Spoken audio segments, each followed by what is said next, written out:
第14章，兩個人喺以哥念一齊入咗去猶太嘅會堂，喺嗰度講嘅叫猶太人同希利尼人信嘅好多，但唔信從嘅猶太人聳動外邦人，叫佢哋心裏面惱恨弟兄。兩個人就喺嗰度住咗好多日，倚靠主放膽講道。主藉住佢哋嘅手施行神蹟奇事，證明佢嘅恩道。城裏嘅眾人就分咗黨，有附從猶太人嘅，有附從使徒嘅。嗰個時候，外邦人同猶太人並佢哋嘅官長一齊湧上嚟，要凌辱使徒，用石頭打佢哋。使徒知道咗，就逃到去呂高尼嘅路斯德、特比兩個城同埋周圍嘅地方去，喺嗰度傳福音。路斯德城裏面坐咗一個兩腳冇力嘅人，生嚟就係瘸腿嘅，從來都冇走過。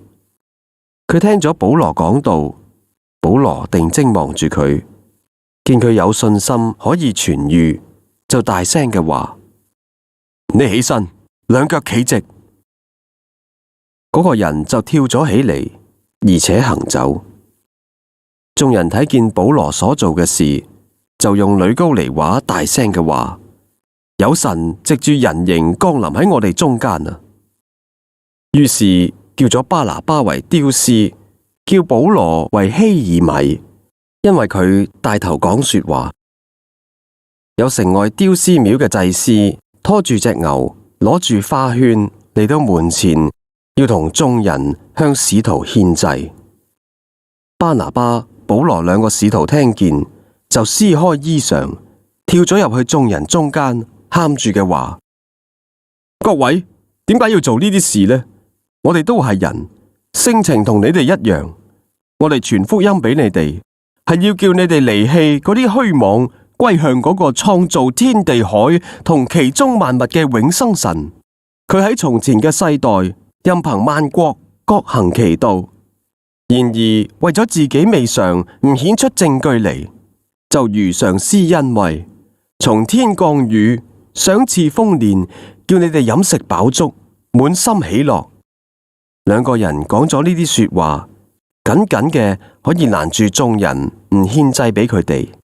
但有一啲猶太人從安提阿同以哥念嚟，挑唆眾人，就用石頭打保羅，以為佢係死咗，就拖到城外。門徒正圍住佢，佢就起嚟走入去城裏邊去。第二日同巴拿巴去特比嗰度去，對嗰個城裏面嘅人傳咗福音，使到好一啲嘅人作門徒，就返到去路斯德、以哥念、安提阿嗰度去，堅固門徒嘅心，勸佢哋行守所信嘅道。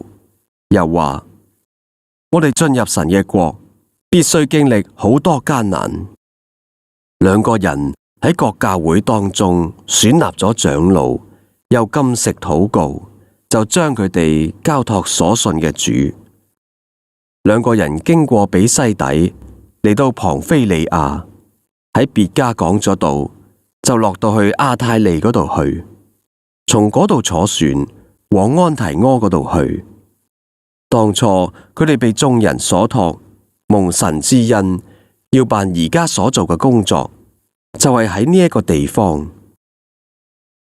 到咗嗰度，聚集咗會眾，就述說神藉佢哋所行嘅一切事，並神點樣為外邦人開咗信道嘅門。兩個人就喺嗰度同門徒住咗好多日。